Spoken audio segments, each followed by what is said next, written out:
नमस्कार जय जगन्नाथ समस्त वेलकम करुच्ची आज गोटे नुआ मिनी ब्लॉग को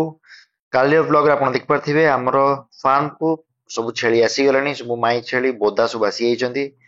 आम पाखापाखि 10टा बोदा रखीचु आ बाकी सब माई छेली फीमेल छेली ब्रीडिंग रखीचु ब्रीडिंग पर्पज एटू मैक्सिमम छेली आम जाचु पाखापाखि 70-80% 85% प्रेग्नेंट अच्छा तो आमको से गोटे फायदा अच्छी आसला मैंने आम फार्म 20-25 दिन भितर सब छुआ देवे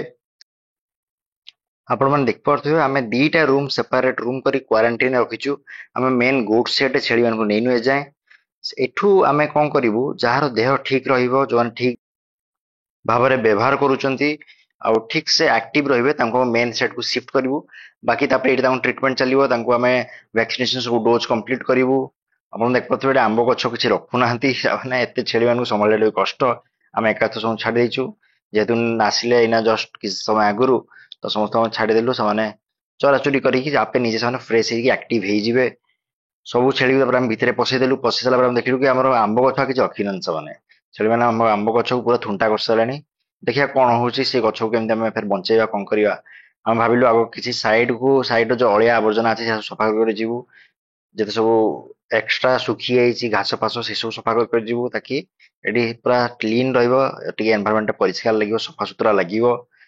जिते आम एनवायरमेंट सफा जिते हाइजेनिक रम जेहेतु एत पशु रोच एनिमल रोच अलग लोक भी कम करते आम सफा रही भल आम रोग व्यापीबनी सफा क्लीन तो आप देख पारे यहाँ हूँ ब्रश कटर जो ग्रास कटर भी कहती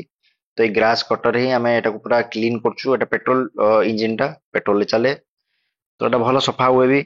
आउ क्लीन हेले जल्दी भी हुए कम लेबर खाती कम लेबर लगती जल्दी सफा भी हम यही द्वारा कौन हुए कि आमर जो आसेंड वर्कटा अच्छी जो कामटा अच्छी घास सफा कर बहुत कम ही टाइम रे घंटे 2 घंटा भीतर पूरा गोटे लेन सफा गोटे लाइन सफा तो आमको सुविधा हुए खाली यहाँ गोटे अड़ेकी नहीं जीवा कथा जहाँ पेट्रोल खर्च अवश्य हुए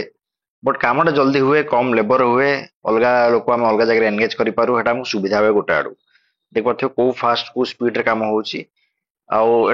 देख पारे आम रास्ता वास्ता काम सब यही सब ब्रश कटर हुए सफा जल्दी हाँपाई तापर आम आसीगलु आम बैतालु जोटा हार्वेस्टिंग रे तो आम किसी बैतालु हार्वेस्टिंग होता आम कौन कर बस्ता वाइज अलग अलग बस्तार पैक कर देचु पाखापाखि 30-35 किलो 40 किलो भाया गोटे बस्तार पैक कर दिखाई आम कम है बस्ता गुड़ा सब ओजन करवा ये ओजन मेसीन को टांगी देचु ये बस्ता गुड़ा को ओजन करवा ओजन करके लिखिदेवा काउंटिंग करदेगी यहाँ नहीं बेपारी मान को देदेवा आम अलरेडी कथबार्ता हो रखीचु खाली यहाँ ओजन करके दवा कथा तो आपण मैंने देख पारे एमती ही मु खूब भल भल वीडियो आपको ही आणुथी आपण मैंने कनेक्टेड रुहतु एमती ही एक्साइटिंग वीडियोस को देखा देखा नेक्स्ट वीडियो रे जय जगन्नाथ।